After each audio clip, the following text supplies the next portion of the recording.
The Dreaming Child, a screenplay by Harold Pinter, based on the short story by Karen Blixen, adapted for radio by Joanna Hogg and Lawrence Bowen.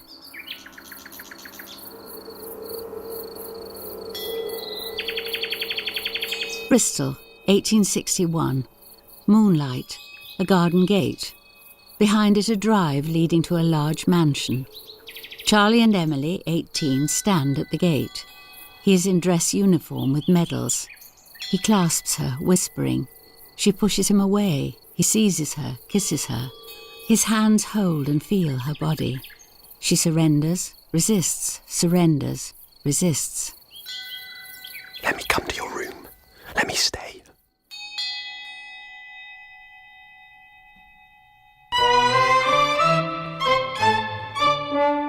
The grand ball. Emily is walking down the stairs. Tom Carter walks towards her. He bows and kisses her hand.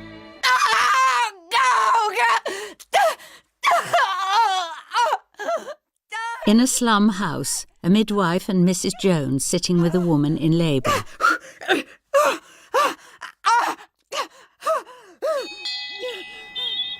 Charlie and Emily by the garden gate. I sail tomorrow. Let me stay with you. Please. Please. Charlie kisses her passionately.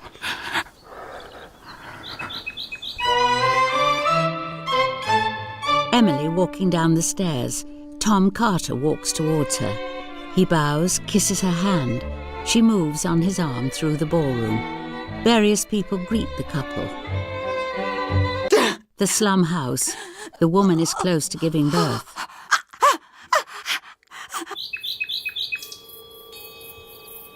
In the moonlight, Charlie and Emily are walking in the garden of the mansion. She breaks off a white rose from a bush and gives it to him. He looks at her gravely. They stand looking into each other's eyes. He puts the rose to his lips. I beg you. I want you. I must have you. Tom and Emily are dancing the mazurka. Charlie is by the wall watching. He is suddenly surrounded by girls. Charlie, you're not dancing. Why aren't you dancing?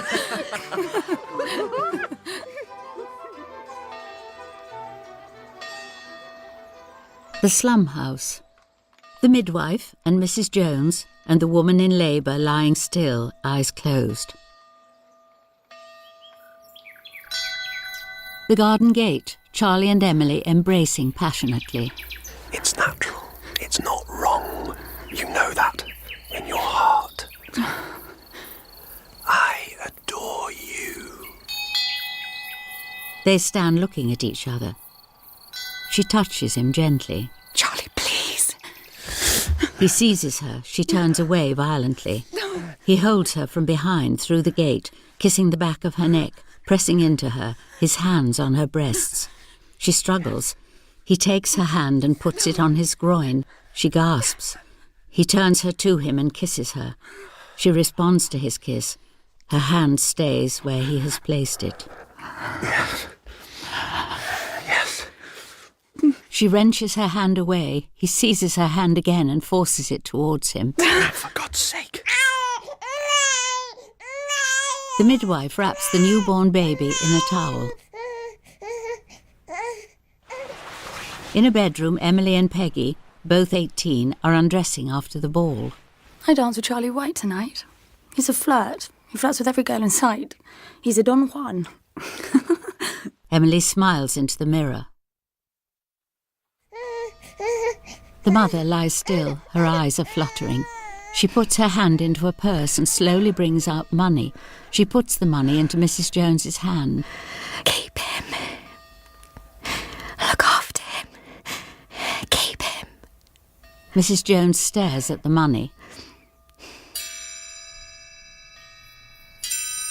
In the moonlight, Emily is running towards the house. Charlie is standing still at the garden gate, looking after her. Emily. The mother's limp hand drops and is still.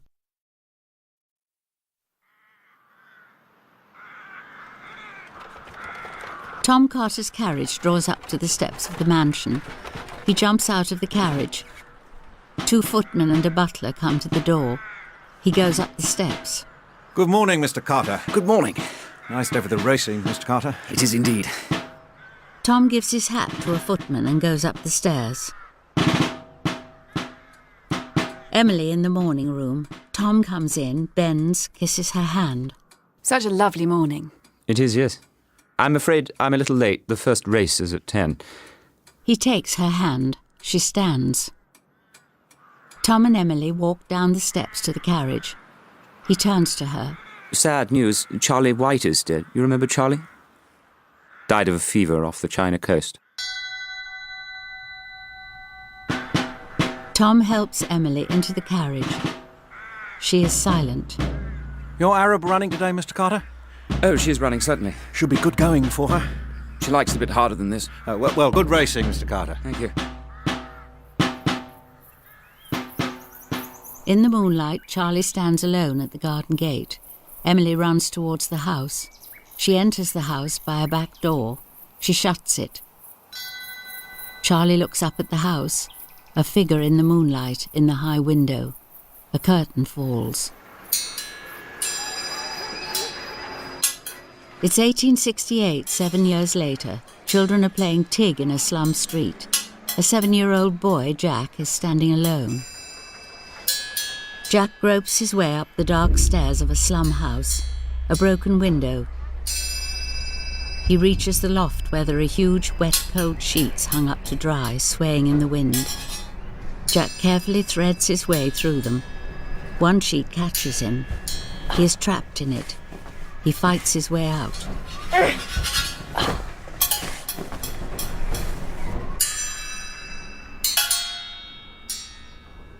Jack is asleep in his bed. There's a rat in the room.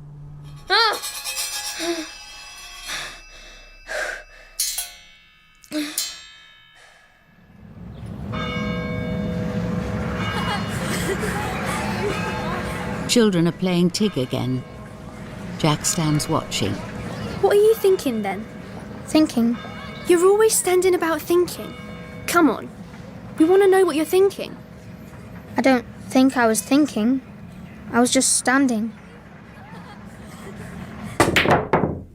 The mansion. The billiard room.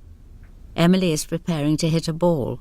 She is watched by Peggy and the vicar's wife. Through an arch, Tom and Peggy's husband Rupert and the vicar sit smoking cigars. They have drunk 1 decanter of port and are well into the next. I saw it in the Chronicle this morning. I promise you, votes for... Shh! He looks toward the women in the billiard room. Rupert lowers his voice. Votes for women. Seriously, down there in black and white, they're meeting on Thursday to work out their battle strategy. What a steady hand, Emily. And what a good eye. Thank you. I've always had a good eye, ever since I was a girl. I mean, the idea that women... Shh. What would be the position of the church, Vicar, do you think? The position of the church? Well, my own view, quite frankly and honestly, is... My own purely personal view is that the Lord would not in fact be in favour. I strongly doubt myself that the Lord would be in favour. Quite so. After all, it could be argued, and indeed has been argued, that political power in women, a power, mark you, unnatural, ungodly and corrupt, went a long way to engender that most appalling of all catastrophes, the French Revolution. Exactly. Unsafe old boy. Not a good bet. Bad form. Emily, billiard cue in her hand, is about to hit the ball. Rupert's voice is heard from the smoking room. A dead duck, if you want my opinion. Totally out of order. Absolute rubbish. The slum house. Jack is sitting in the corner of the room. He suddenly laughs. Mrs. Jones and Miss Scott come in the door. Look at him. He's sitting there laughing to himself. What are you laughing at? Oh, he's a half-wit. You're crank. Get up. Where's your man? Say hello to Miss Scott. Jack gets up. Miss Scott smiles at him. Mrs. Jones picks up a basin of clean laundry and puts it on the table. Miss Scott sits at the table, opens her sewing basket. Here you are. There's plenty for you to sew in here. Torn sheets, torn underwear. And I don't know what they've been up to, these toffs. They're not like us, you know. She goes to the sink. Hey, come on you. Why haven't you done the washing up? Bloody waste of time, you are. She hits him and pushes him to the sink. Working my fingers to the bone day and night, don't get more than the tuppence for it. All on my own. Treat you like dirt. Jack is alone, bouncing a ball against the wall. A group of children come down the street, quite tidily dressed, carrying Bibles. They see Jack. One of the boys whispers to the others. They go to Jack and surround him. Hey, Jack, where do you leave your brains? He hasn't got any. What's this book? He can't read. He's left his brains in the bog. This is a Bible. It's all about God. And Jesus. Jesus wouldn't have anything to do with him. Nor wouldn't God. Yeah, he would. God loves everyone. Get down on your knees then. Get down on your knees and pray to God. Pray to God, pray to God. Pray to God, pray to God, pray to God. Jack hits the boy in the face. The boy starts to cry, holding his face. The other boys retreat. Leave my brother alone, bastard. We've all got brothers and sisters here. You got nothing. Jack turns to the wall and continues to bounce his ball against it.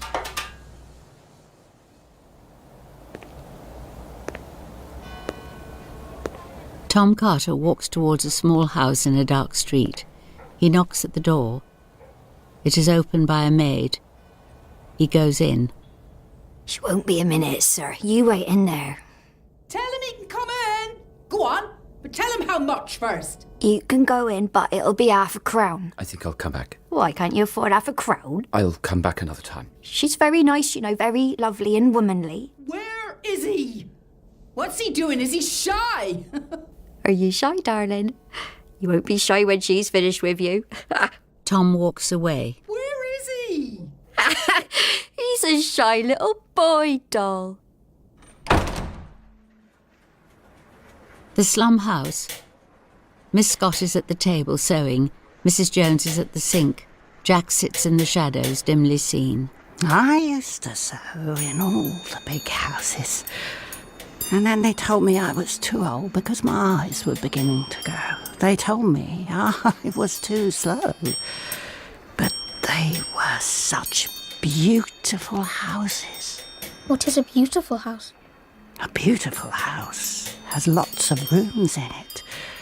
And big windows and marble halls and satin and velvet. And at night, there are lovely candelabra with hundreds and hundreds of glimmering candles. And the ladies walk down the staircases in beautiful dresses. And the children are so lucky. Why?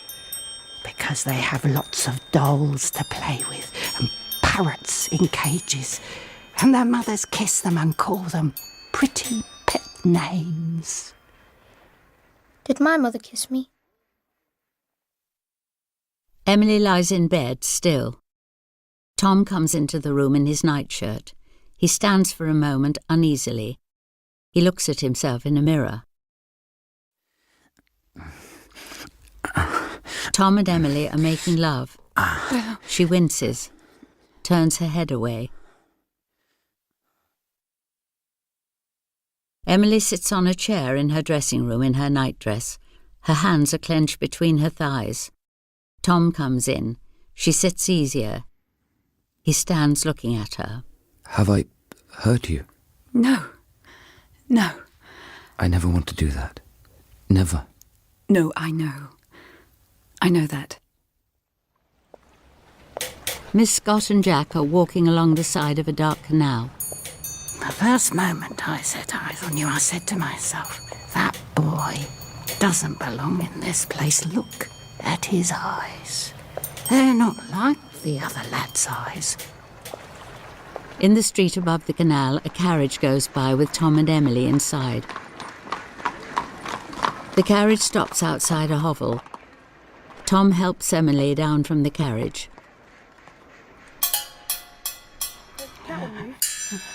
Inside the hovel, a man sits at a table. A woman lies in bed. Some children play on the floor. Tom and Emily are standing. She is holding a notebook in her hand. We got nothing, missus.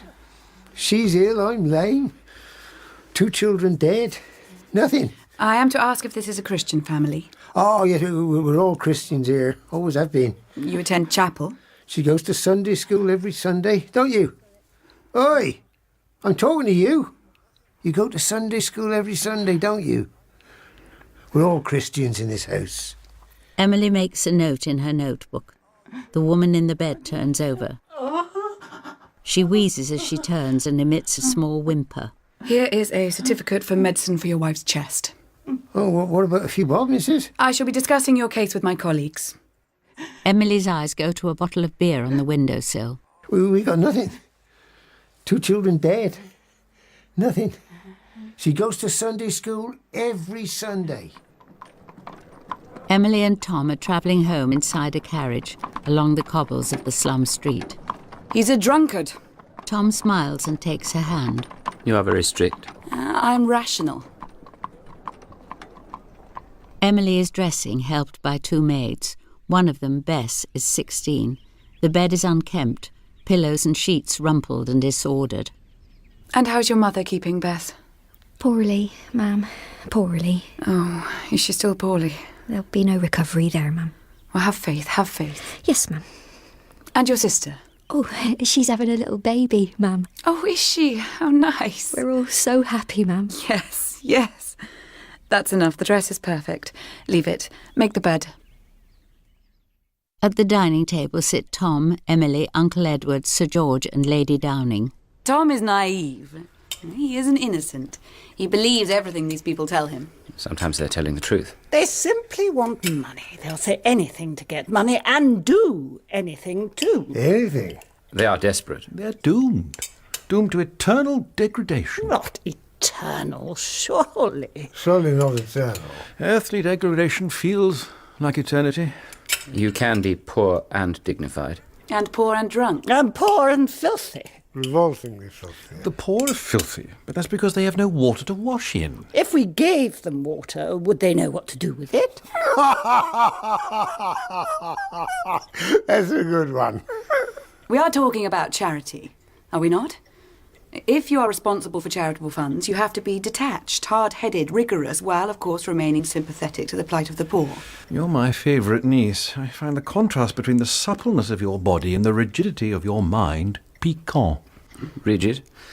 Emily's mind is in no sense rigid. It is independent, rational and fearless. Thank you. And it is allied to a most tender sensibility. I think the man is in love.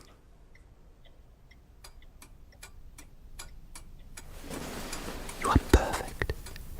Quite perfect. You are a queen. Emily smiles stiffly. Tom caresses her neck and twists a curl. She puts her hand up and straightens her hair.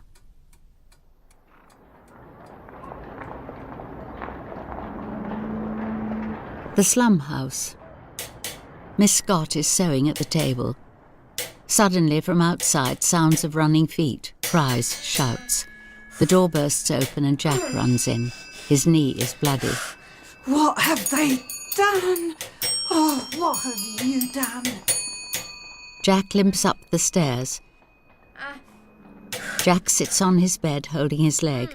Miss Scott comes in with a bowl of water and a cloth. Here, I'll wash it. There, it'll be all right.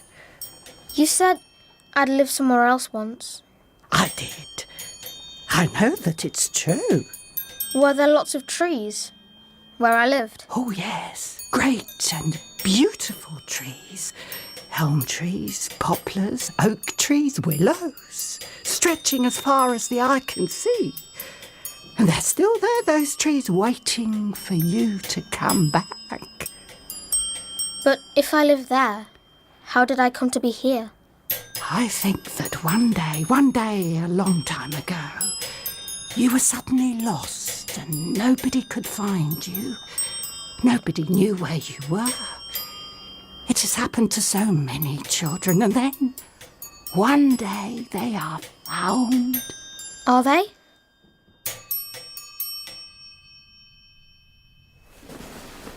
You are perfect. Quite perfect. You are a queen. Emily smiles. Tom's hand caresses her neck. In the backyard of the slum, Jack stands talking with the other children. I have got a mother and father. They've got lots of horses in their stables. I know all the names of all the horses. Bollocks. What are they? What are their names? What are the names of all the horses? He doesn't know their names. They haven't got any names. And they haven't got any manes. And they haven't got any tails. Mrs. Jones and a couple of neighbours are part of a very small funeral procession travelling down the street.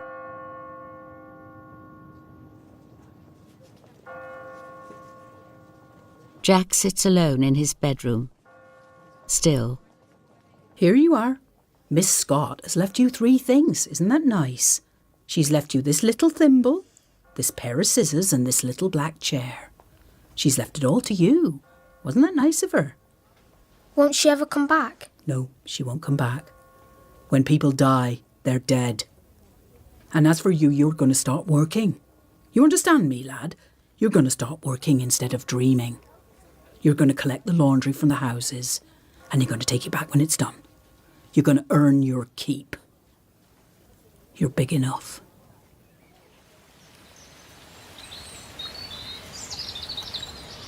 Tom and Emily are walking by the mansion lake. What do you think is wrong? I can't say. It's 6 years. Perhaps there's nothing wrong. Perhaps it's just fate. Perhaps I'm barren. Perhaps I cannot bear children. Would you consult a doctor? I have done so. You have done so? Yes. You did not inform me? No. You went alone? No. With my maid. Which doctor? Dr. Simmons. What did he say? He said it is impossible to establish conclusively whether a woman is barren or not. Perhaps you are sterile. That is out of the question. It seems to me there's no way of knowing anything about any of these matters.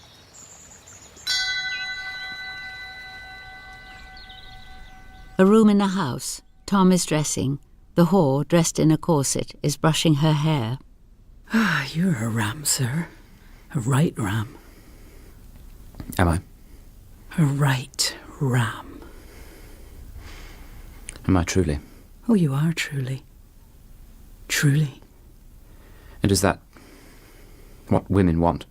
Well, they don't want little lambs, darling, do they? They don't want little bar lambs. Anyway, your wife is a woman, isn't she? Why don't you ask her? Go home and ask her what women want. How dare you? Later at home, Tom and Emily are sitting on a sofa drinking tea. He puts his cup down and takes her hand. Let me ask you, would you consider adopting a child?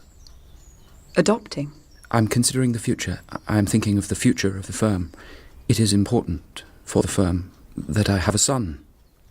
The family thinks this. But he would not be a real son. He would become one. Give it thought. Phibbs, the head gardener, followed by 2 under-gardeners, climbs the hall stairs with great trays of flowers. Emily sits reading in the morning room. The gardeners are here, Mum. Morning, Mum. Yes, Phibbs, what do you have? I think I have a good catch here, Mum. I think they'll look nice in all the rooms. Oh, the roses have opened at last. Thank goodness. No white. I told you, no white roses to be cut. My apologies, Mum. I forgot. Don't forget. Now, Mrs. Sutton, yellow roses in the west room, pink in the south. How do you like these delphiniums, Mum? Very handsome. Delphiniums in the north room, lily of the valley in the blue room, lilac in the chintz room, as usual.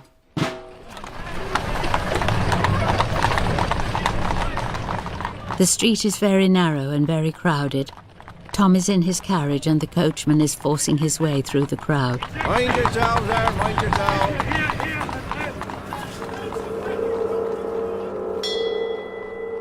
6 years earlier, Tom opens an envelope. He takes a letter out and reads it. There's something I think you should know. When you were at sea, all those years ago, just before you came home to be married, your wife had a romance with Charlie White. I saw them together with my own eyes, by the garden gate, in obscene embrace. The carriage is moving slowly through the crowd. Jack, wheeling a wheelbarrow full of laundry, crosses in front of the carriage. He stops and stares at the horse. The horse rears violently and comes down, hitting the wheelbarrow. Jack falls, the wheelbarrow topples, the laundry spilling into the gutter. Is the boy all right? He seems all right, sir. Bring him to me. The coachman gets down, picks the boy up from the gutter, carries him to the carriage and seats him next to Tom. Are you hurt, lad? Why didn't you move? You just stood there. I thought the horse was such a fine horse. He is, isn't he? He is that. What's his name? His name's Bruno. Now, where do you live? In Pewter Street. Take us to Pewter Street. How old are you? I'm 7, sir. And what do you like best in the world? I like thinking. Thinking? What do you think about? I think about places I might have been to before. Before? Before what? Before I was here. But you're only 7 years old. You can't have been to many places. But I haven't always lived here, you see. Really? Where else have you lived?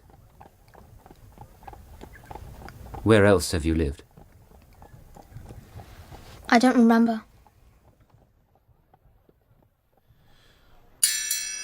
The slum house. Mrs. Jones, Tom and Jack sit at her kitchen table. My horse knocked him over. My fault. Here's some money for the laundry. Are you sure the lad didn't bring it about himself? No, absolutely not. Is he your son? My son? No, he's not my son. He's nobody's son. Come on, get on with it. Put those sheets in the sink. Then who were his parents? Don't ask me, sir. Only met his mother the once. She died in this room. Emily and her friend Peggy are walking in the garden. You're so exasperating. What is it you keep saying you'll tell me? But that you still haven't told me. I mean, I shall faint if you don't tell me. I wouldn't bother to faint. I shall tell you. Yes, please, please, tell me. We're adopting a child. A boy. But why? Tom wants an heir. He needs an heir. But I can't have children. why not? I don't know. Nobody knows. Emily, married life, it can be difficult. I mean, it can take time to... Well, in our case, it was nearly 2 years before Robert was born. Anyway, I have been told that the only women who are truly infertile are those disgraceful women who betray their husbands. That is it's an established fact. Those women can never have children. You believe that is true? I do. Certainly. Well, be that as it may, Tom and I have been married for 6 years. Who is he, this child? I don't know. We haven't met yet. The truth is, I can't tell anyone else this, anyone in the world, but the truth is, I'm indifferent. I mean, Tom wants it, but I'm indifferent. Can I be blunt? Can I tell you the truth? Yes. I'm glad I never had a child. I'm obviously not a mother. I was not born to be a mother. How can you... No, it's true. So, you see, it's all for the best. We won't have to think about it ever again, having a child, I mean. And I shall keep my figure.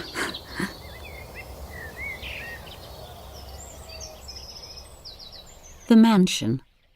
Tom is sitting at his desk in the library. Emily comes in. May I have a word? My dear, of course. I've been thinking about your idea of adopting a child. Oh, yes? Yes, I've been waiting to hear what you thought. It is something that you really feel we should do.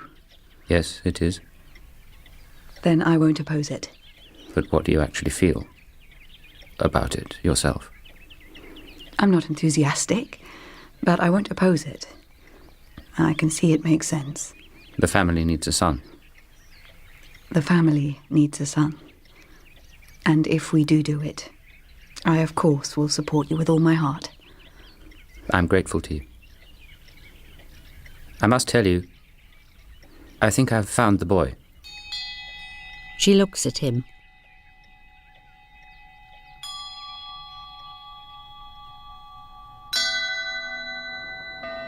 In Jack's slum house, a doctor is examining him. Tom and Mrs. Jones stand nearby. Breathe in.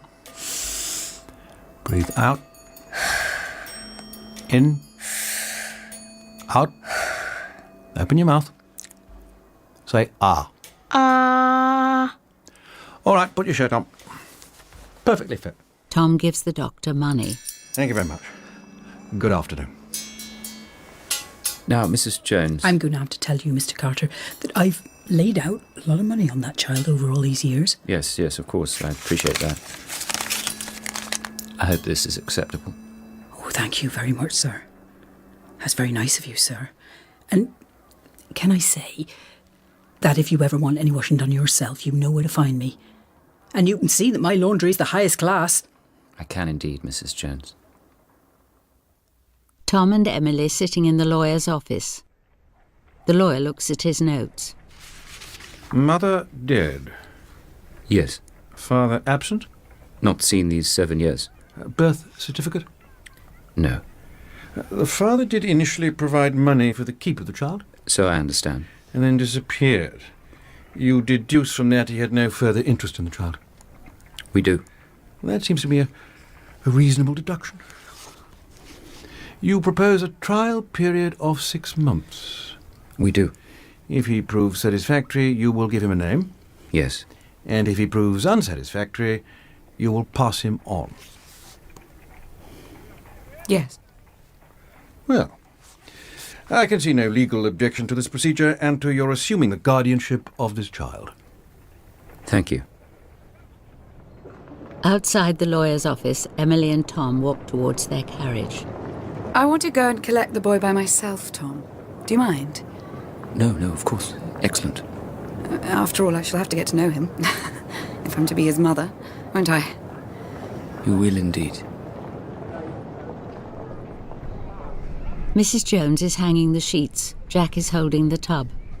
You know what's going to happen the day after tomorrow, don't you? No. Get away. Haven't you guessed? No. Mr. and Mrs. Carter are going to take you to live with them. They're going to take you to live with them in their big house. Are they my mother and father? That's right. They're your old mama and papa. They wondered where you got to and then they found you in the middle of all the dirty washing. But how did they know it was me? By the smell, you fool. Inside the nursery, Emily places a teddy bear on the bed. The nurse sets up a doll's house. Bess and another maid bring in a rocking horse. Where should we put this, Mum? Yes, the rocking horse. By the window. That's the place for it. And put that hobby horse against the wall in the corner. It's a beautiful rocking horse, Mum. Yes, it is. Took Bert ages to make it. He hoped you'd like it, Mum. I do like it. Tell him I like it very much. Another maid appears at the door carrying a number of dolls in her arms. Shall I put these on his bed, Mum? No, that's too much. Much too much. Take them away. We really don't want to spoil him, do we? You'll have to give yourself a good wash every day in that house, you will. That's what they do, that lot. They give themselves a good going over every day. So you better remember that. You're a lucky lad and don't forget it. There you are. Look how nice you look. With your hair all nice and wet. Emily's carriage draws up. The coachman helps her out. Children rush to hold the horse. Some of them surround Emily. Give us a penny, missus. Give us a penny. Go on, up it. Which is Mrs. Jones's house? That one there. That one there, Mum. Emily walks through the children. They watch her approach the house. Jack stands on his chair looking out of the window. He sees Emily walking towards the house. He is in silhouette. She walks to the door and out of sight. When Emily enters the kitchen, Jack turns and they look at each other. Mrs. Jones waves at him to get down from the chair. He remains there. This is him, Mrs. I'm so glad you found me, Mother. Emily looks at Mrs. Jones sharply. Mrs. Jones stares at her. Emily slowly looks back to Jack. I've waited for you for such a long time. Emily remains still, frowning. Now I'm coming home. To be with you. At last. He steps down from the chair and stands looking at her. Well, it is very nice to meet you. I hope you'll be happy with us. I'm already very happy. I can feel it here. He touches his chest. Here. He goes to her, puts his hand up to her hair and strokes it. I knew you at once. You are my mother. I would know you anywhere. And now you kiss me. She hesitates, then bends and kisses him on the cheek. He smiles. Well, you must say goodbye to Mrs. Jones. Goodbye. I should think you might thank Mrs. Jones for all she's done for you. Oh, yes, that is quite right.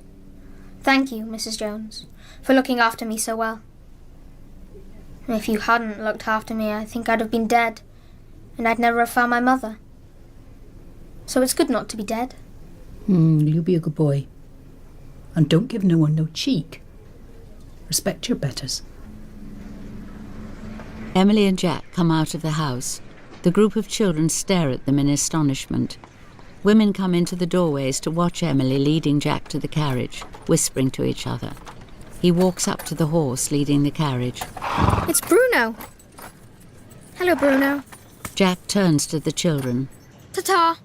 Ta-ta, Jack. Emily and Jack get into the carriage. The carriage drives away. The children stand looking after it. Emily remains still, looking straight ahead. As the carriage crosses Clifton Bridge, Jack looks down through the railings at the river flowing through the gorge. Boats on the water. He slips his hand into Emily's hand as the carriage travels down the drive towards the house. Jack jumps down from the carriage and stares up at the house. He runs in. The staff are lined up waiting in the hall. Jack stops dead. He looks at them. Here is Jack. As you all know, he's come to live with us. Now, Jack, this is Mr. Rogers. This is Mrs. Sutton. Oh, hello. I don't think we've met. And here is Winnie, Maud, Alice, Margaret, Mary too, Phoebe, Rose, Dolly, Sophie, Rachel, Bess, Clementine, Bridget, Barbara, Lily, Daffy, John, William, James, Kenneth and Dick. The men bow, the women bob. Jack bows to some of them. Bess catches his eye and giggles. He runs into the drawing room. Emily walks after him. Is the parrot dead? No, she's not dead. She lives in another room. Didn't she like this room? She never lived in this room. Oh, are you quite sure? Come here. It's all right, Mother. He knows me. Jack picks up a poker from the fireplace and holds it up. The dog stands on his hind legs and puts his paws on the poker. You see? He knows me well. But I've forgotten his name. Nap. Yes, Nap. Jack runs upstairs, excited. Nap! Emily and the nurse walk up after him. Where are you going? Emily and the nurse reach the door of the nursery and go in. Jack is standing in the middle of the room. Isn't he clever, Mum? He knew where his room was. Of course I knew. What are all these things? They're toys. They're all your toys, Jack. Well, haven't you had any toys before? The nurse picks up a jack-in-the-box. The jack jumps up. Well, this is called a jack-in-the-box. Your name is Jack. You could be a jack-in-the-box yourself, couldn't you? I don't know. Hello. You've arrived. So you are my father? I thought so. That's right. I'm your father. My goodness, you're heavy. You're not wearing your medal. Who told you about my medal? Nobody? Yes, they did. Someone's been gossiping. All right. I'll go and find it in a second and put it on. Would you like that? Oh, yes. Emily leaves the room. Later, in her bedroom, she sits, her hands clasped. Still. 7 years earlier, Charlie and Emily are walking in the moonlit garden. She breaks off a white rose from a bush and gives it to him. He looks at her gravely.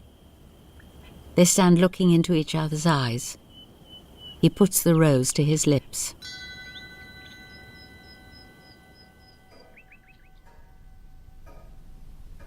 The nurse tucks Jack into bed.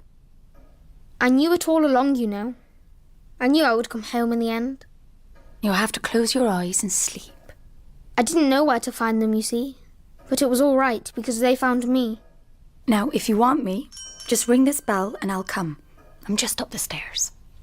She goes out and Jack looks slowly around the room. The dolls, the hobby horse, the rocking horse, the jack-in-the-box. Jack is asleep. A rat scuttles across the room. Ah! But there.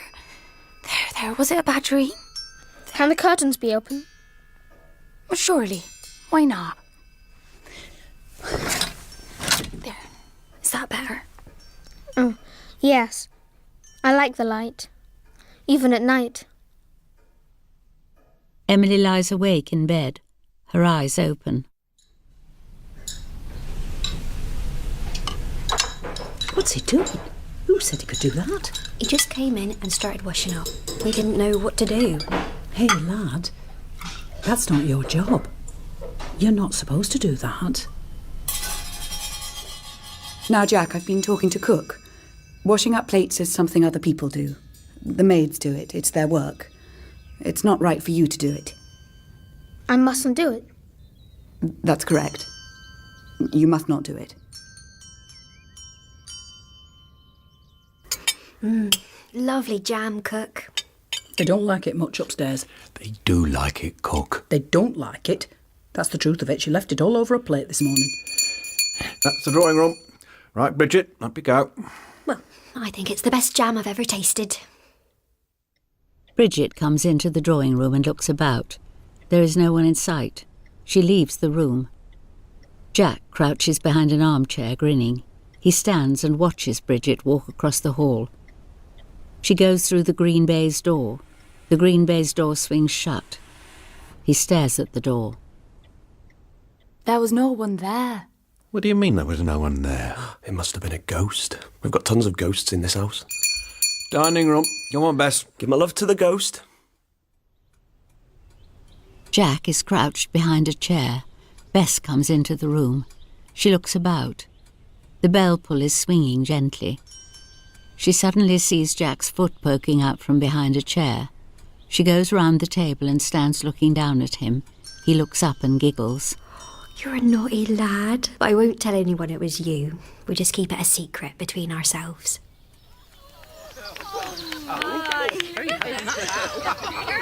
Tom and Emily are walking in the orchard. They see a number of servants collected under an apple tree. Jack is sitting on an upper branch, throwing apples down. Should you be doing that? Isn't it dangerous? No, of course not. There's no harm in it. Look at him. See how agile he is. Yes, he is agile. Light and agile. They all love him. All the servants love him.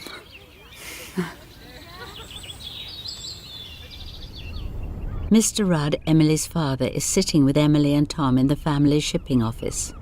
Yes, I think he possesses a native intelligence. I recommend we engage a tutor. The trial period is 6 months. Yes. Tell me, has he religious sensibilities? That is not yet known. I mean, is there a background of religion? No, there is not. So he's a savage? Not at all. Let me remind you of certain basic facts. The illegitimacy of a child is the result of the immorality of its mother. And the immorality of the poor is passed on from generation to generation. Will you bring him to church? He'll make nothing of it. He'll make nothing of God? He knows nothing of God. He's a creature of God. He does not know that. That is blasphemous. Ignorance is not blasphemy. Ignorance in itself is not blasphemy. Ignorance of God is. He is 7 years old. You must establish the level of his actual intelligence, quite apart from his native intelligence.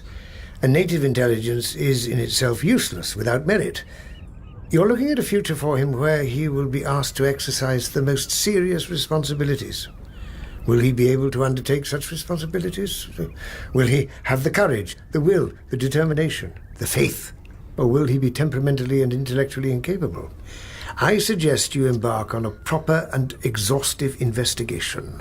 Oh, Father, he's our son. Don't talk of him as if he's a... Your son? He's not your son.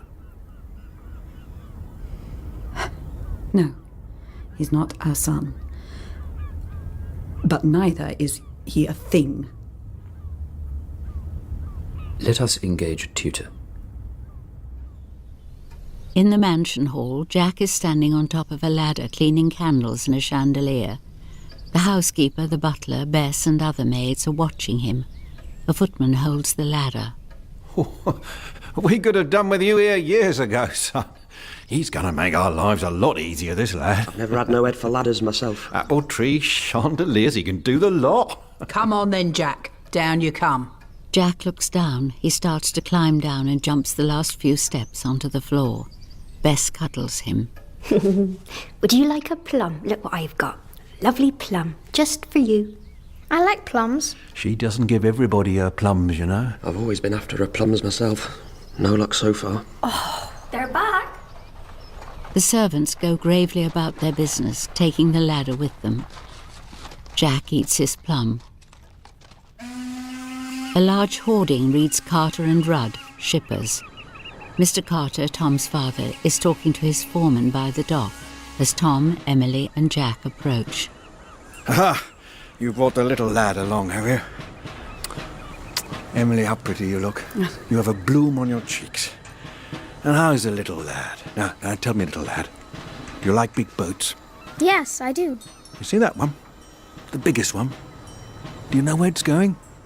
No. It's going to Africa. Where is Africa? It's on the other side of the world. It's all the way around on the other side of the world. You'll go there one day, Jack. You will. You will go in the big boat. I don't think I'll ever go to Africa. Of course you'll go to Africa. Your name is Carter, isn't it? Tom and Emily glance at each other. All men by the name of Carter sail to Africa. And they sail to China too. And Jamaica. And do you know why? Do you know why all men by the name of Carter sail to any port in the world? I'll tell you. Because these are Carter boats. Do you know what I mean by that? Does he know what I mean? He will. Come on then. Come and have a look at your boat. In the shipping office, Emily's father, Mr. Rudd, watches the group walk up the stepladder onto the boat. He focuses on Jack. Do you know what they're doing, son? They're cleaning the sails so they'll go faster through all the big waves. They're making sure the boat is all ship-shape and Bristol fashion. A sail fills and blows out the other side. Jack gasps and clutches Tom's hand. Mr. Rudd, still watching from the office, sees Jack shrink back and clutch Tom's hand. He frowns and shakes his head. What's the matter? Are you nervous, lad? Nothing to be nervous about. He's not at all nervous. He was just taken by surprise. Like to come down and have a look at the hold? See all the things we're taking to Africa? Oh, yes, sir. Hello there, bosun. Take us down to the hold. The bosun, holding a lantern, leads the group. You see, lad, we take all these trousers and all these shirts and all these saucepans all the way to Africa. All the way to Africa. And the African people love our saucepans, don't they, bosun? They do, Mr. Carter. And tell the lad what we bring back from Africa. Well, we bring back palm oil for soap, gum and beeswax, and, of course, we bring back elephants' teeth. But no elephants. Jack stands by the wheel, his hands on it. How would you like to take this ship out to sea yourself, Jack? It's a great thing to do at night. You navigate by the stars, you see. They show you the way to go. Do the stars know the way to Africa? Oh, yes. Oh, yes. The mansion. Jack is with Emily in her boudoir, feeding fish in a small aquarium. They're such big fish. I like them very much because of the way they swim round and up and down. But I think they're dangerous. Dangerous? Why? Yes, they're dangerous. We must watch out for the dog. We must stop the dog jumping into the bowl. They might bite him. No. The fish and the dog are very old friends. And these fish don't bite. Don't they? No. Then I'm wrong. You're wrong. Yes. I'm glad I'm wrong, because I like these fish very much. And I wanted to say one other thing. What? Can you leave these curtains open at night? Yes, if you want. But why? So that they can look out at the moon. Emily looks out of the window. In the moonlight, she sees Charlie at the garden gate looking up at her.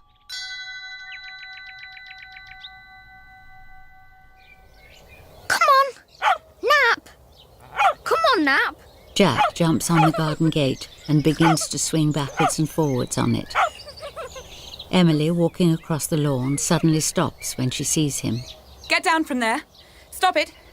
Stop doing that. Get away from that gate! He jumps down from the gate. She walks towards him swiftly and hits him. Ah! He falls, scraping his knee. He cries out, holds his knee. She stands still. Jack gets to his feet and runs into her arms. She holds him. You might have fallen off the gate, you see. You might have fallen off and hurt yourself. I didn't want you to hurt yourself. The coachman, standing at the side of the house, observes the scene.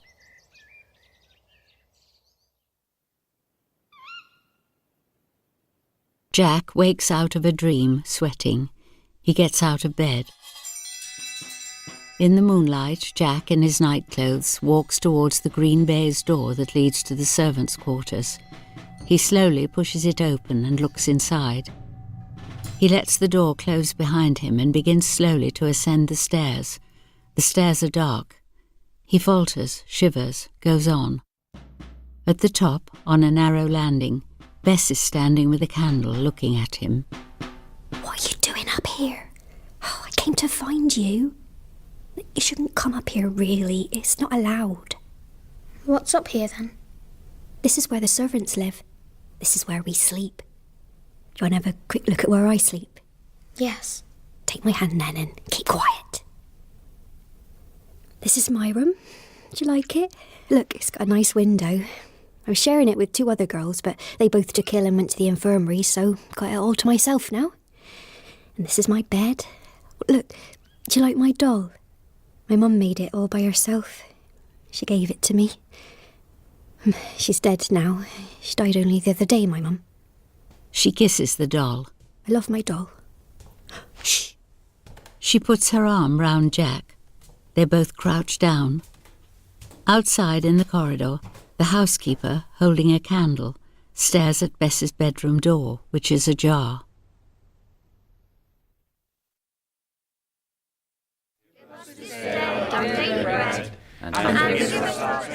The family and all the staff are gathered in the hall for morning prayers. And lead us not into temptation, but deliver us from evil. For thine is the kingdom, the power, and the glory, forever and ever. Amen. There is a moment's silence. Jack suddenly speaks. But where is God? I would like to see God and speak to him, just as I speak to you. Can I do that? Suddenly Bess giggles. Jack looks across at her and laughs briefly. Emily turns to look at Bess. Bess, aware of Emily's look, stops giggling. No, you cannot. Now, boy, tell me, can you read? No, sir. Can you write? No, sir. What do I mean by the word write? Writing is making signs. Signs? Yes, like a man in a lighthouse. When he flashes his light, he is sending signs. Writing is sending signs. Who told you that? Nobody. I just thought that when I was thinking. The mansion. Jack is bouncing a ball down the stairs, catching it off the wall. He hears footsteps. The housekeeper is leading Bess towards Emily's boudoir. She knocks on the door and enters with Bess. Jack stops still at the bottom of the stairs. The boudoir door opens. The housekeeper comes out with Bess, then turns back into the room. Thank you, ma'am. Good afternoon, ma'am. Bess, sobbing, is led away. Jack stands looking up. Jack stands at Bess's made-up bed. The room is empty. Jack is helping the coachman fix the harness onto the horse. He moves close to the horse's head. Don't get so close. He can bite. He won't bite me. I reckon he won't. He likes you, all right. But he's been a bit jumpy ever since, Ever since what? He was a tearaway once, this horse. A tearaway. Nobody could ride him. Nobody except Madam. Madam was the only one who could sit on him. He loved her. I could never handle him, and I could handle most. But she would just talk to him, that's all. Just whisper to him. And he was like a baby. But then, one day... One day what? One day she turned her back on him. Treated him like a stranger. Had him gelded. Put him in harness. Broke his heart. Why did she do that? Well, he was a tearaway. He was too strong for her, in the end. I shouldn't have told you. You won't tell Madam I told you, will you? No, I won't. Jack strokes the horse. So, he's not a tearaway anymore? Oh, no. He'll never be a tearaway again in this life. Never in this life. Oh, I forgot something. Here you are. Bessie's doll. She said I was to give it to you. It's a farewell present.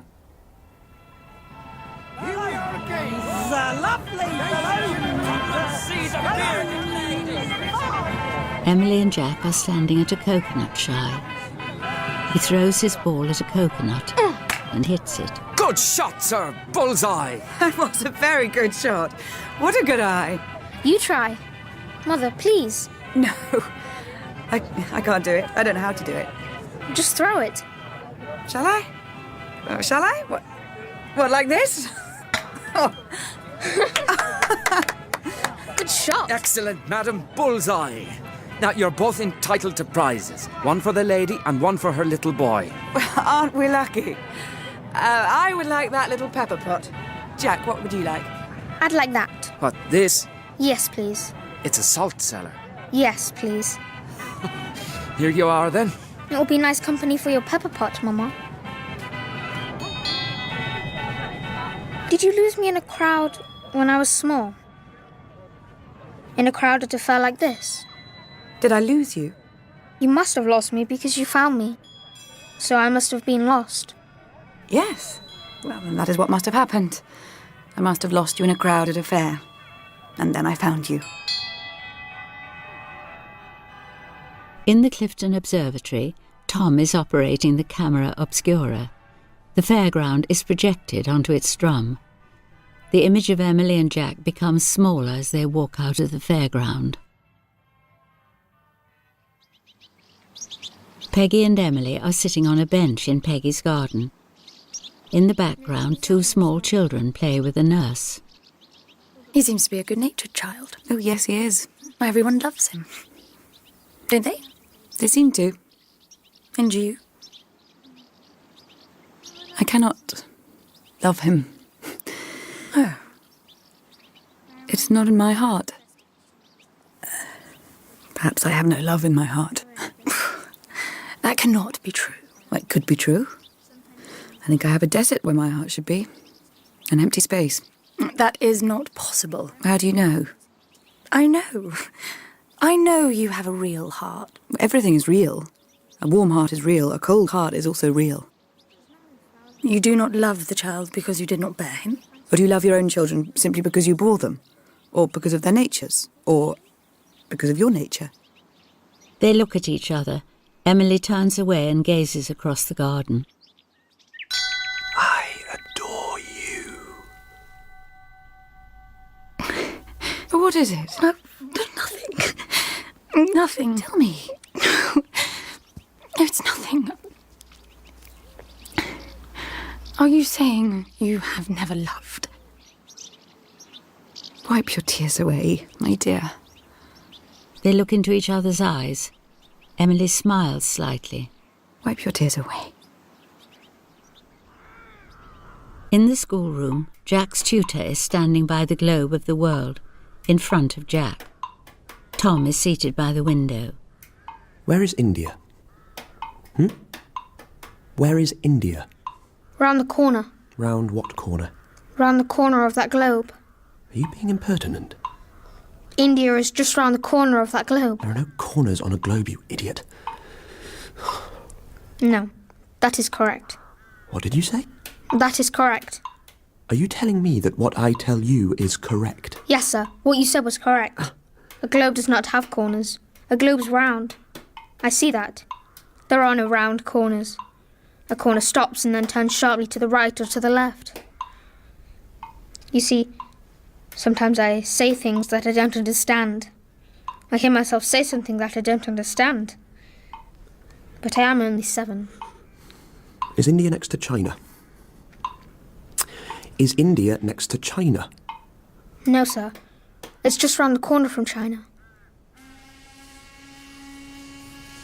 Tom and Emily sit with her father, Mr. Rudd, in the shipyard office.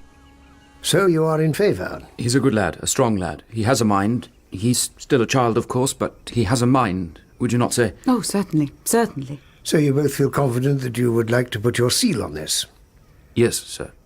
I have heard that the boy is sometimes quite high-spirited, somewhat unpredictable. He has plenty of spirit, certainly. That's a benefit, is it not? To be high-spirited is hardly a sin. Think carefully. You are taking upon yourselves a son for life. A son who will inherit your estate and run your worldly affairs after your death. Emily? I support it. You have never brought him to me. You have never asked for him to be brought to you. You've shown no interest in him whatsoever. Since your mother is dead, I did not feel... My mother would have received him. Will you allow me to receive him now? No, sir, I'm afraid not. We have consulted you, of course, but the decision is ours. There seems to your daughter and to me little point in your receiving him now. Emily and I will confirm shortly that we will formally adopt him. I have the right to do this, and I shall do it. We shall do it. Thank you for your courteous interest. I bow to your conviction. Thank you. When will you tell the boy that you are formally adopting him? Never. He has never been told that he's been on 6 months' trial. There's no need to tell him. Ever.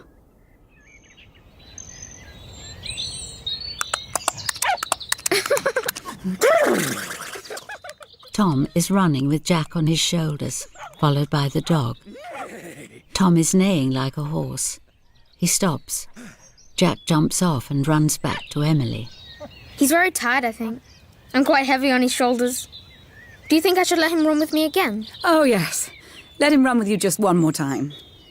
Do you want to run with me again, or are you too tired? Tired? Horses are never tired. Up you come. Emily stands watching. I never thought she would be false or ever prove untrue. The butler is singing. Some of the maids are dancing. Jack is sitting with the cook, eating a fruit pie. Oh, farewell to all the laundry girls and the washing powder too. Oh, farewell to all the laundry girls and the washing powder too. I'll seek some far and distant clime, no longer can I stay. Later, in the nursery, Jack climbs into bed. The nursemaid tucks him in. Emily comes in. Evening, ma'am. Evening, Rose. Emily sits on Jack's bed. So, Jack, did you like Cook's party? Did you eat her jam? I ate her pie and sang a song with everybody. You can sing another song tomorrow at the children's party. You're going to meet other children.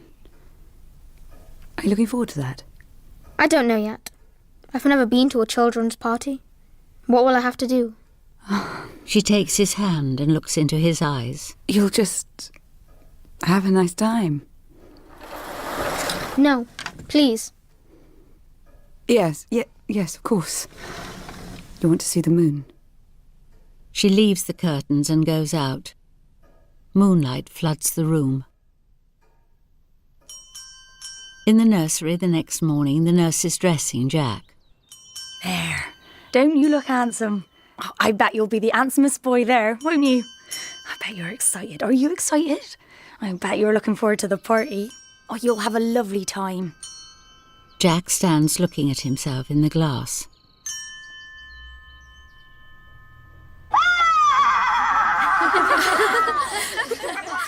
A children's party at Peggy's house. The children are watching a Punch and Judy show. Most of the children laughing, Jack frowning. Judy hits Punch violently. The children laugh and applaud.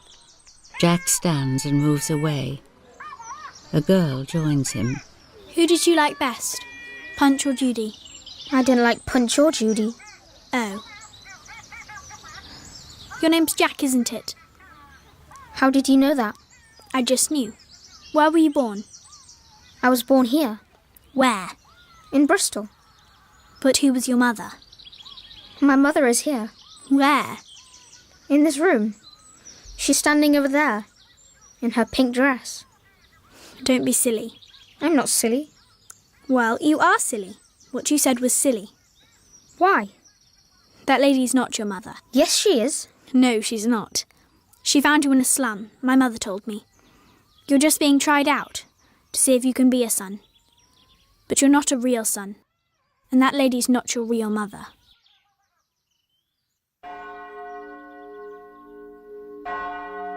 The mansion. Jack climbs the stairs and walks into Bess's empty room. He stands at the window looking out. Emily is on the landing. Jack, where are you? Where are you? Jack does not move. It is snowing. High up, the figure of Jack looks out of a window. Tom looks up at him from the lawn.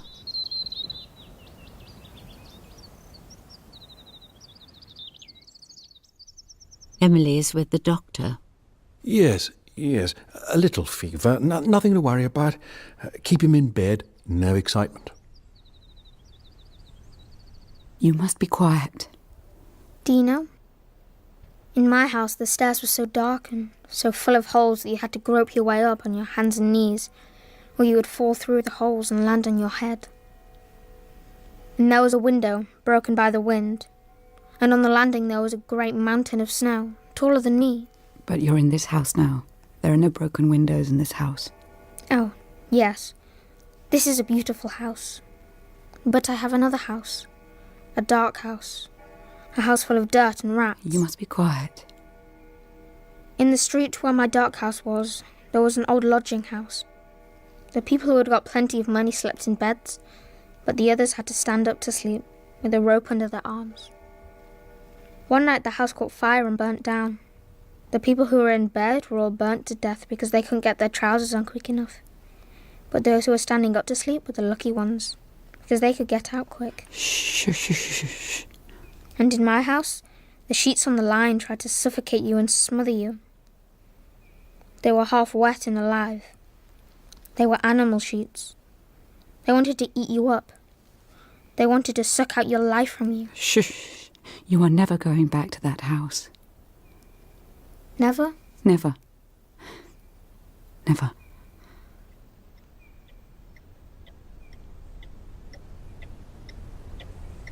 Is he dying? He is growing weaker. It is difficult. But is he dying? Madam... Why is he dying? He's not ill. Madam, you must... I am aware that children die. Poor children die. They die of diseases. They die because they are poor. But Jack has no disease, and he is no longer poor, so why is he dying? I cannot say. There is no clear... No, I simply don't understand why he is dying. I mean, what is he dying of? Do you remember Miss Scott, Mamma? No, Jack. I didn't know her. Oh, you did really. If you could remember properly. She was so poor she came to live in our slum because she had no money. But she remembered you, Mamma. She sewed your wedding dress. It was white satin. But when she died, she left me a pair of beautiful scissors. But I left them at my other house. Can I have them? They are mine. I want to cut a white rose from the bush.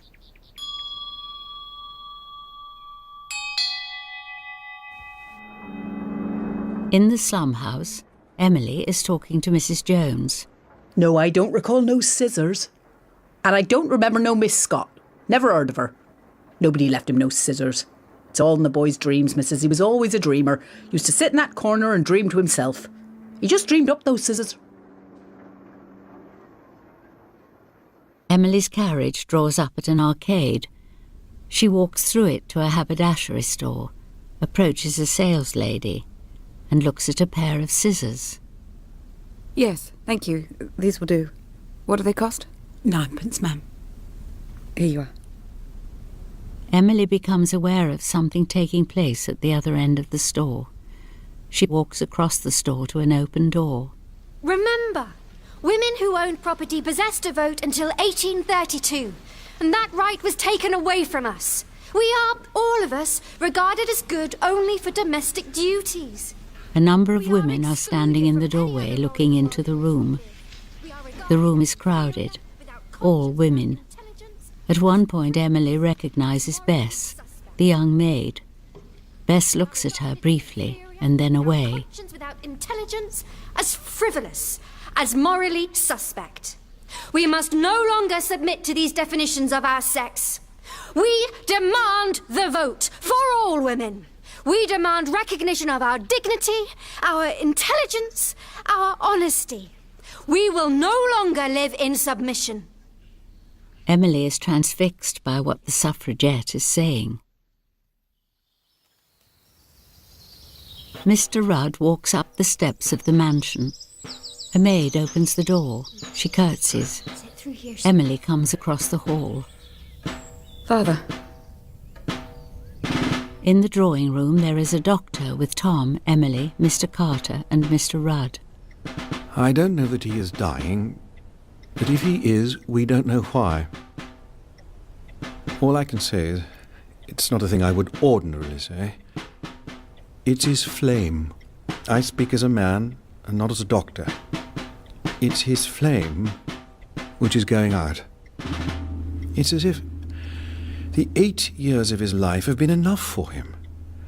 It's as if he doesn't want any more of his life. How can you say that? How dare you? Who is this man? Leave this house. I'd like to see the boy. Where is his room? The housekeeper leads Emily's father into the nursery. Jack opens his eyes. Not feeling well. Oh, quite well, sir. Bit of a headache, I expect. A little one, yes, sir. Not a very big one. Still, you're lying in a very nice room. Oh, yes. I love my room. You came to see one of my ships once upon a time, but we didn't say hello. Jack smiles. Hello. You'll be feeling better by tomorrow. We could have a game of dominoes. Do you know how to play dominoes? No, sir. I can teach you how to play when you're feeling better. It's a very interesting game. People play it in China and Africa, and sometimes, when the sea is very calm, people play it in the middle of the ocean. Emily is in her bedroom. She sits still, her hands over her face. In the nursery, she sits beside Jack. And when you were standing with my father at the gate in the moonlight, you plucked a white rose from the bush and gave it to him. Emily stares at him.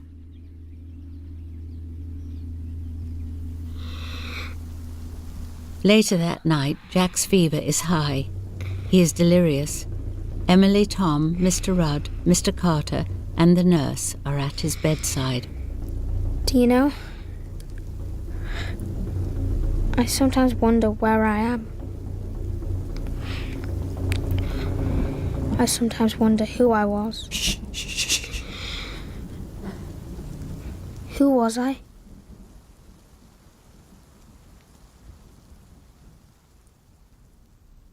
In the servants' hall, the servants sit about the room, silent. Upstairs in the drawing room, Emily and Tom sit at the window. His head is in his hands. He is sobbing. She is gazing out of the window. The servants now go up and down the stairs and across the hall about their work.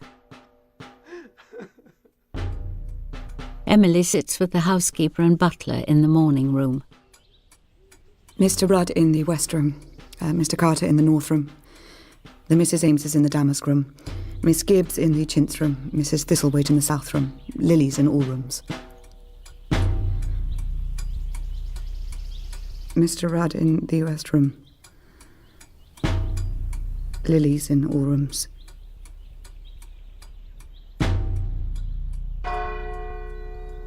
The family sit in the family vault. A small coffin is in front of them. Although young Jack was not strictly a member of the family, I recommended that he be buried in the family vault. My son-in-law and my daughter were on the point of adopting him, formally. Therefore, I think this burial is appropriate.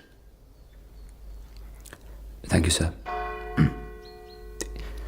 We had indeed grown very close to the boy, very attached to the boy. His death is a matter of great sadness to us. It seems to us also that this burial is appropriate.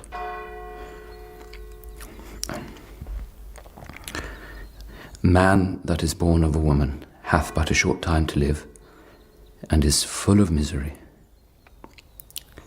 He cometh up, and is cut down like a flower.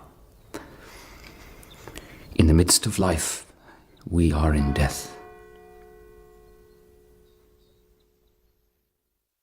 At night, Emily stands still by a high window in the mansion looking out. In the day, Emily stands still by a high window in the mansion looking out. Emily is sitting still in the morning room. Tom comes into the room. Emily? She does not look at him. Emily is on the stairs in her nightdress, pouring water into a flower pot. The water spills down the side of the pot onto the carpet. The housekeeper comes up the stairs, goes to her, takes her arm and helps her up the stairs. Tom stands on the first landing looking on. Emily and the housekeeper walk round the corner into the corridor. Emily stops dead.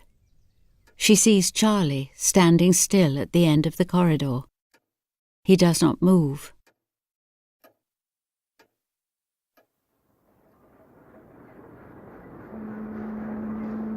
The last time I came to see you, Mrs. Jones, you said that Miss Scott did not leave Jack a silver pair of scissors. You also said that you did not remember a Miss Scott. I said that? Yes, I did say that. But I was wrong. I do remember a Miss Scott. There was a Miss Scott. My memory is bad, Mrs. And there was also a little black chair with roses painted on it. A little black chair? With roses painted on it. Oh, the little black chair. Oh, yeah. Well, I don't know what happened to that. Emily looks at the kitchen shelf. She goes to it and picks up a silver thimble. Whose thimble is this? Is this your thimble? No, ma'am. It belongs to the boy. She left it to the boy. So you didn't sell the thimble. Why not? Well, it belongs to the boy. I shall take it. Yes, yes. How is the boy, ma'am? I wish you well.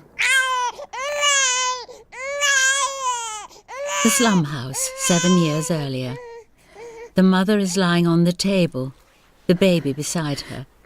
She puts money into Mrs. Jones's hand. Keep him. Look after him. Keep him.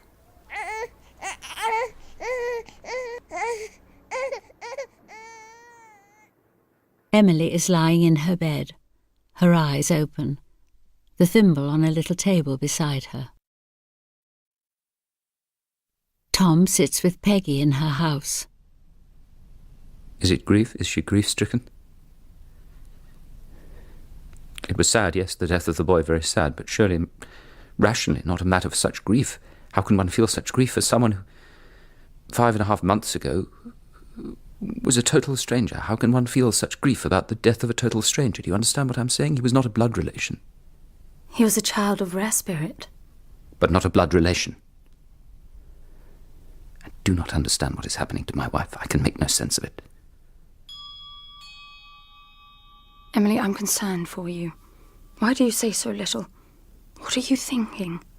Why do you keep to your room? Your devoted husband worries for you. Why don't you speak to your husband? Why don't you speak to your husband? What has he done? He's done nothing. Well, he believes he has done something. He believes he has done something to offend you. He's done nothing. I'm very sorry he's so distressed. I did not intend that. But yes, it is true. Somewhere inside me is a knot, which I've never been able to untie. It is tied so tight, I cannot untie it. Tom is at his desk. He is sitting still, neither reading nor writing. Emily comes into the room. It's such a beautiful morning. Do you have time to take a walk?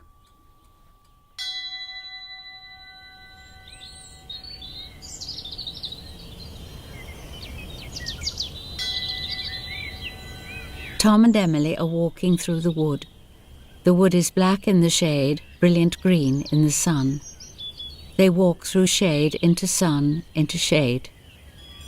They come out into a field, wild flowers. Tom and Emily listen to the bird. Emily bends, picks up a bird's egg broken in two. What are you doing? It's broken. I'm trying to put it together, but I can't do it. I thought we might make a journey to France. Wouldn't you like to see France again? It's really such a beautiful country. Do you remember it? We were there so briefly. I thought perhaps this time... There's something I want to tell you. Shall we sit? Tom and Emily sit on a tree stump. Bird song. Cumulus clouds. A breeze along the rye. Long billows. That boy was my child. Yes, of course, yes. He was our child. No. He was my child. My own child. What are you talking about? He was my son. I gave birth to him. I don't think you know what you're saying. Oh, I do. I do know what I'm saying. He knew too. He knew he was right. He was my son. But you cannot have children. But I did. I had him. Go on. I'm listening to you. Thank you. I'm listening to you. Charlie White was my lover. When you were in China, Charlie was my lover, and then he died. But when you were still in China, my son was born. Charlie was going on such a long voyage, I couldn't bear it. I could not bear him going. He begged me to let him stay the night with me. Can you imagine? Can you imagine? He begged me to let him stay the night with me. We stood by the garden gate. He was so powerful. His ardour transfixed me. I was his white rose. I was adored. He adored me. That night I collapsed into his arms. The boy was our son. Jack was our son, but I never told him so. Oh, I wish I had done so. I wish I'd told him so. When Charlie begged me at the gate, I felt it to be so dangerous, out of the question, so appalling, impossible, insulting, disgusting, criminal, unthinkable.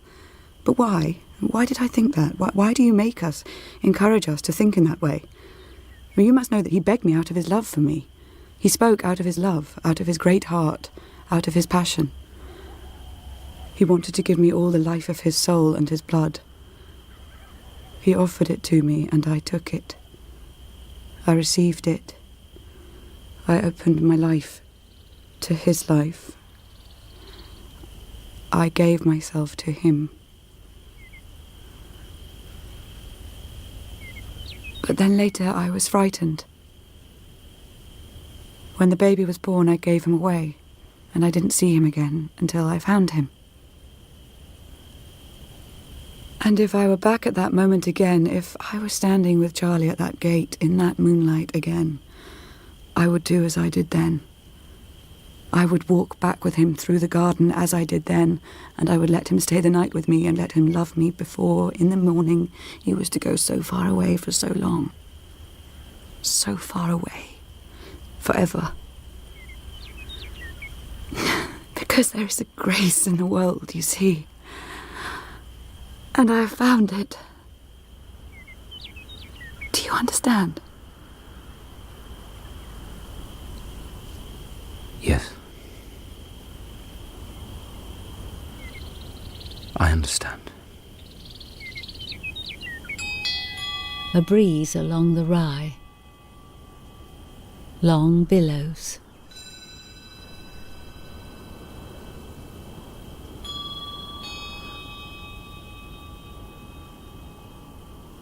In The Dreaming Child, Emily was played by Lydia Leonard, Tom by Bertie Carville, and Jack by Jack Hollington.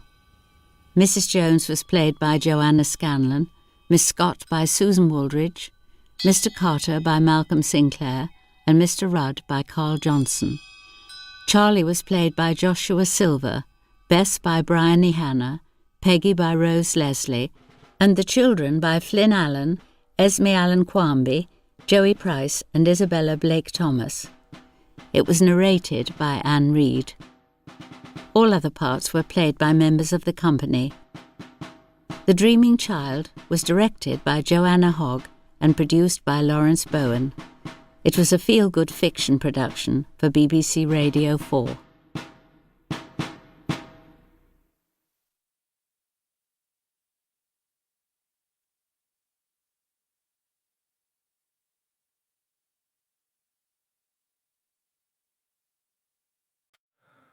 This world is endless, so wide, so broad, but somehow I'm still lost in you.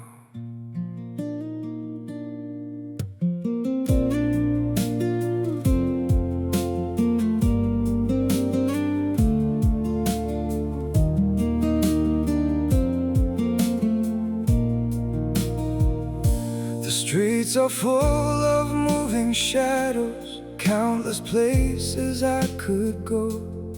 City shining, people passing, yet I still feel so alone. Every road keeps leading nowhere, every sky feels cold and blue. In this world so vast and open, I'm still lost in missing you. The world is wide, so wide before me, but I keep losing my way. Somewhere in the endless distance, your memory makes me stay.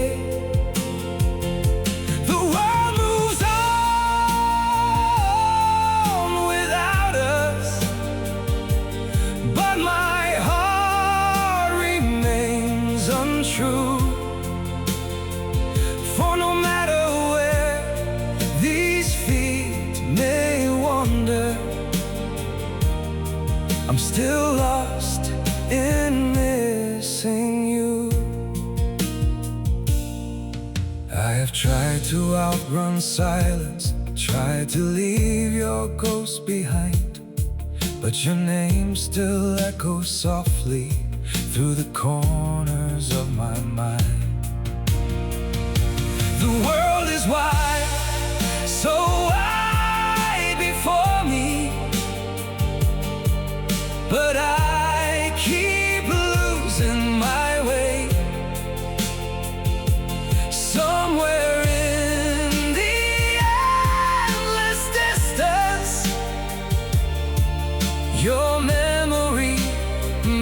makes me stay. The world moves on without us, but my heart remains untrue. For no matter where these feet may wander, I'm still lost in missing you. Maybe someday I'll stop searching for your face in every crowd, but until that day, this broken heart will keep calling your name out. The world is wide, so wide before me, but I keep losing my way. Somewhere in the endless distance, your memory makes me stay. The world moves on without us, but my heart remains untrue. For no matter where these feet may wander, I'm still lost in missing you.